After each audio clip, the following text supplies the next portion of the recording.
Hello everyone, welcome to my channel. आज हम इस वीडियो में aldehyde and ketones chapter start करेंगे, जो एक बहुत इंपॉर्टेंट चैप्टर है ऑर्गेनिक केमिस्ट्री का। अगर मैं स्पेसिफिक सिलेबस की बात करूं तो BSc 4th semester chemistry subject के सेकेंड यूनिट में आपको ये चैप्टर मिलेगा। सेकेंड यूनिट में बेसिकली 2 यूनिट्स को एक साथ कंबाइन किया गया है, aldehyde and ketones and acid and its derivative. तो आज हम इस पर्टिकुलर वीडियो में aldehyde and ketones chapter start करेंगे। इस पर्टिकुलर सिलेबस के अकॉर्डिंग आगे मैं आपको वीडियोस प्रोवाइड करूंगा एंड पेड हैंडरिटन नोट्स भी आपको मिल जाएगा इस एग्जैक्टली सिलेबस के अकॉर्डिंग, जिसका लिंक आपको नीचे डिस्क्रिप्शन बॉक्स में मिल जाएगा। इसके अलावा इस सिलेबस को मैंने डिटेल में समझाया है आपके बीएससी सेमेस्टर एग्जाम के पर्सपेक्टिव से, जिसके वीडियो का लिंक भी आपको डिस्क्रिप्शन बॉक्स में मिल जाएगा, तो आप चेक कर सकते हैं। तो स्टार्ट करते हैं, एल्डिहाइड एंड कीटोन्स क्या होते हैं। आज हम इस पर्टिकुलर वीडियो में इसका बेसिक कॉन्सेप्ट डिटेल में डिस्कस करेंगे। इस टॉपिक का प्रॉपर हैंडरिटन नोट्स आपको प्रोवाइड करूंगा, जो आपके बीएससी सेमेस्टर एग्जाम्स के लिए बहुत हेल्पफुल होगा। सो एल्डिहाइड एंड कीटोन्स का बेसिक इंट्रोडक्शन अगर हम देखें, so aldehyde and ketones are the compound containing a carbonyl group C double bond O। ठीक है, तो सबसे बेसिक है कि एल्डिहाइड एंड कीटोन्स दोनों कार्बोनिल कंपाउंड होते हैं। इनमें एक कॉमन ग्रुप होता है जो होता है C डबल बॉन्ड O, जिसे कार्बोनिल ग्रुप कहा जाता है। एंड ये जो ग्रुप है यही इनकी प्रॉपर्टीज डिसाइड करता है। तो ये जो कॉमन कार्बोनिल ग्रुप होते हैं एल्डिहाइड एंड कीटोन्स में, ये बहुत इंपॉर्टेंट है क्योंकि ये एल्डिहाइड एंड कीटोन्स के प्रॉपर्टी डिसाइड करते हैं। They have same general formula CnH2nO। ठीक है, तो ये कॉन्सेप्ट आपको समझना है। बेसिकली जो एल्डिहाइड एंड कीटोन्स होते हैं दोनों का जनरल फॉर्मूला सेम होता है CnH2nO, लेकिन इनका स्ट्रक्चर डिफरेंट होता है। ठीक है, दोनों का जनरल फॉर्मूला सेम है बट दोनों का स्ट्रक्चर डिफरेंट होता है। इसको कहा जाता है फंक्शनल आइसोमेरिज्म। ठीक है, तो इस कॉन्सेप्ट को थोड़ा और डिटेल में समझते हैं। सबसे पहले इसका हम जनरल फॉर्मूला देखें तो ये है हमारा CnH2nO। ठीक है, जहां पे N, ये वाला N हमारा रिप्रेजेंट करता है नंबर ऑफ कार्बन आइटम को, ये वाला N रिप्रेजेंट करता है नंबर ऑफ हाइड्रोजन आइटम को। तो अगर हम यहाँ पे N बराबर 1 लेते हैं तो हमारा ये फॉर्मूला के अकॉर्डिंग बन जाएगा CH2O। ठीक है, ये होता है हमारे फॉर्मेल्डिहाइड का। ठीक है, ये होता है हमारा फॉर्मेल्डिहाइड। ठीक है, अगर हम n बराबर 2 लेते हैं तो यहाँ पे 2 आ जाएगा C2 एंड यहाँ पे 2 2 4 हो जाएगा तो H4O।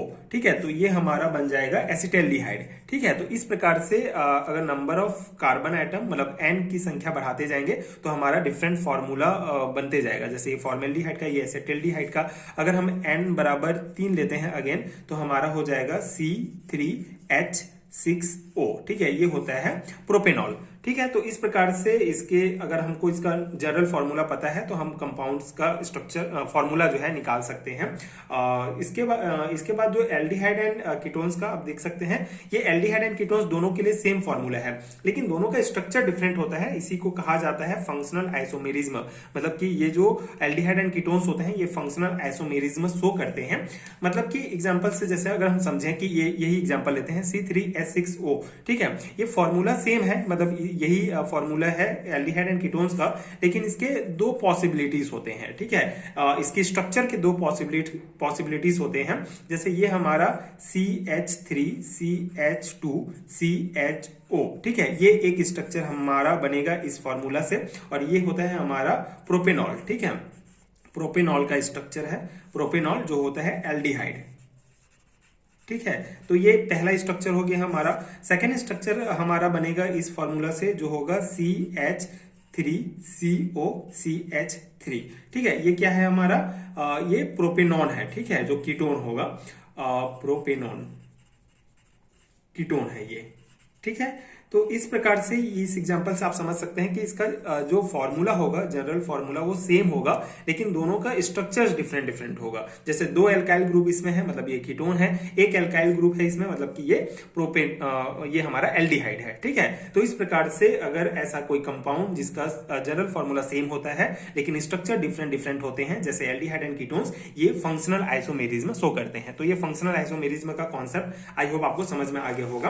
अब हम इसकी स्ट्रक्चर की बात करते हैं तो the general structure of aldehyde is RCHO and that of ketone is RCOR dash, where R and R may be the same or different. ठीक है, अब इसकी स्ट्रक्चर की अगर मैं बात करूं तो जैसे एल्डिहाइड का स्ट्रक्चर है हमारा RCHO, ठीक है। ये हमारा एल्डिहाइड का स्ट्रक्चर है, जिसमें आप देख सकते हैं एक एल्काइल ग्रुप हमारा प्रेजेंट है एंड इसके जो कार्बोनिल कार्बन होते हैं ये एक हाइड्रोजन के साथ जुड़े हुए हैं, एक एल्काइल ग्रुप और एक हाइड्रोजन के साथ जुड़े हुए हैं। मतलब इसका एग्जांपल अगर हम देखें तो CH3CHO, ये एसिटाल्डिहाइड हो गया, एक हमारा मिथाइल हो गया और एक हाइड्रोजन हो गया जो कार्बोनिल ग्रुप के साथ जुड़े हुए हैं, मतलब ये हमारा एल्डिहाइड हो गया।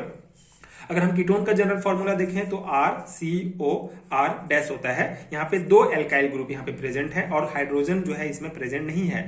हाइड्रोजन इस कीटोन के जनरल स्ट्रक्चर में हमारा कार्बोनिल कार्बन के साथ दो एल्काइल ग्रुप प्रेजेंट होता है, हाइड्रोजन प्रेजेंट नहीं होता है, ठीक है। तो ये दोनों का जो जनरल स्ट्रक्चर है ये आप ध्यान रखेंगे कि अगर एक एल्काइल ग्रुप प्रेजेंट है तो एसिटाल्डिहाइड, अगर सॉरी एल्डिहाइड, और अगर दो एल्काइल ग्रुप प्रेजेंट है तो कीटोन होता है ये, ठीक है। तो इस प्रकार से इसका स्ट्रक्चर आप ध्यान रखेंगे। और यहाँ पे जो R एंड R डैश है ये मतलब जो एल्काइल ग्रुप प्रेजेंट कर रहा है ये सेम भी हो सकता है एंड डिफरेंट भी हो सकता है। जैसे अगर हम कीटोन का एग्जांपल अगर हम देखें तो ये होगा हमारा CH3COCH3, ठीक है। ये एसीटोन इसके एग्जांपल में आप लिख सकते हैं, ठीक है, जिसमें दो एल्काइल ग्रुप होगा, कार्बोनिल कार्बन के साथ जुड़ा रहेगा, ठीक है। अब हम यहाँ पे जो है सबसे सिंपल एल्डिहाइड की बात करेंगे जो होता है हमारा फॉर्मेल्डिहाइड, ठीक है। तो formaldehyde is the simplest aldehyde in which carbonyl group is attached to two hydrogen atom. तो यहाँ पे आप देख सकते हैं इसमें कार्बोनिल कार्बन के साथ दो हाइड्रोजन एटम जुड़े हुए हैं एंड यहाँ पे एल्काइल ग्रुप प्रेजेंट नहीं है, नो एल्काइल ग्रुप, इसलिए ये जो है एल्डिहाइड का एक एक्सेप्शनल एल्डिहाइड है, फॉर्मेल्डिहाइड है।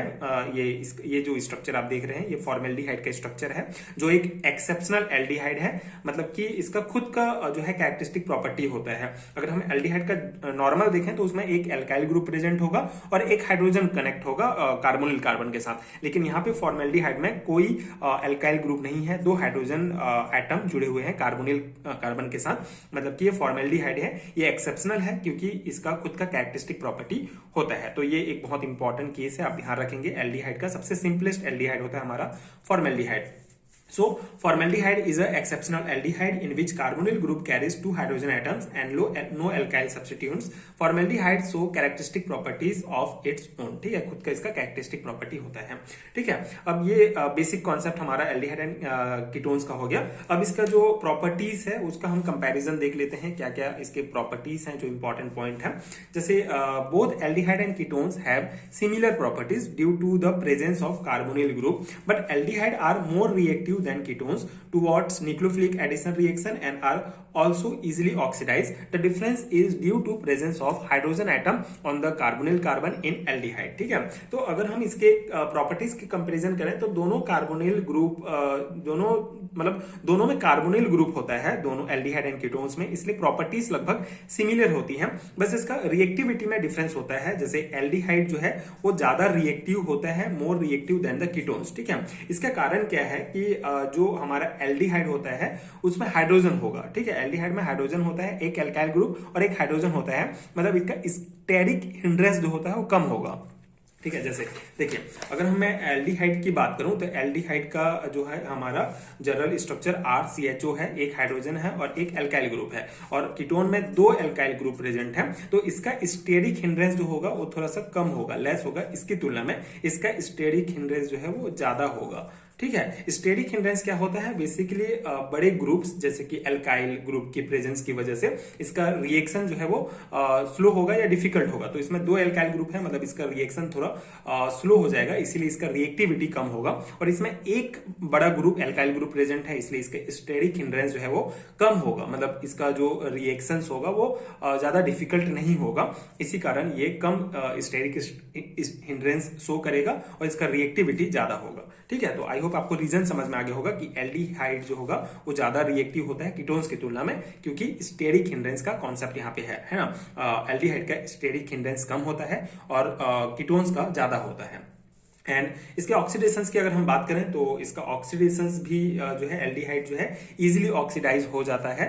इसका कारण है कि उनमें हाइड्रोजन डायरेक्टली कार्बन से अटैक अटैच होता है, जबकि कीटोन्स में हाइड्रोजन नहीं होता है, इसलिए इसका ऑक्सीडेशन डिफिकल्ट होता है। तो इसका मेन कारण वही है कि difference is due to the presence of hydrogen atom on carbonyl carbon in aldehyde. Aldehyde के कार्बोनिल कार्बन के साथ डायरेक्टली हाइड्रोजन अटैच होता है, इसलिए ये इजिली ऑक्सीडाइज हो जाएगा, और कीटोन्स में नहीं प्रेजेंट होते हैं हाइड्रोजन, इसलिए इसका ऑक्सीडेशन डिफिकल्ट होगा। तो ये बेसिक कॉन्सेप्ट है, बट इंपॉर्टेंट कॉन्सेप्ट है। इस चैप्टर को पढ़ने से पहले ये कॉन्सेप्ट, ये बेसिक आपको आना चाहिए कि एल्डिहाइड क्या है, कीटोन्स क्या है, इसका जनरल फॉर्मूला क्या है, किस प्रकार का इसके स्ट्रक्चर का कॉन्सेप्ट है। तो मैंने जितना बेसिक था मैंने समझाने का प्रयास किया। आई होप आपको समझ में आ गया होगा, एंड ये नोट्स आपके एग्जाम प्रिपरेशन के हेल्पफुल रहा होगा।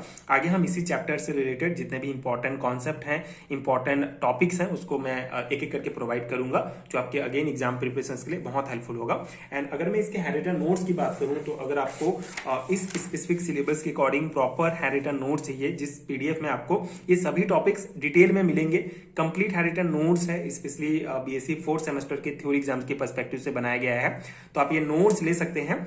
नीचे आपको एक व्हाट्सएप नंबर मिलेगा या व्हाट्सएप का डायरेक्ट लिंक मिलेगा, जहां से आप मुझे कांटेक्ट करके ये नोट्स डायरेक्टली ले सकते हैं। नोट्स पेड है तो सर्टेन अमाउंट आपको पे करना पड़ेगा, उसके बाद नोट्स आपको डायरेक्टली व्हाट्सएप में भेज दिया जाएगा। इसके अलावा दूसरे मेथड्स भी हैं, आप डायरेक्टली लिंक के थ्रू भी नोट्स ले सकते हैं। लिंक आपको नीचे डिस्क्रिप्शन बॉक्स में मिल जाएगा, जिसको टच करने के बाद आप डायरेक्टली पहुंच जाएंगे लिंक पर, इंस्टामोजो की वेबसाइट पर, जहां से आप पे करके नोट्स ले सकते हैं। अभी यूपीआई का कुछ प्रॉब्लम चल रहा है, बहुत जल्द सॉल्व हो जाएगा। तो अगर आपको यूपीआई का ऑप्शन नहीं मिल रहा है यहाँ पे वेबसाइट पे, तो आप मुझे व्हाट्सएप में डायरेक्ट कॉन्टैक्ट कर सकते हैं। एंड आई होप कि ये वीडियो हेल्पफुल रहा हो। आगे की वीडियोज देखने के लिए आप चैनल के साथ जुड़े रहिए। Thank you so much for watching.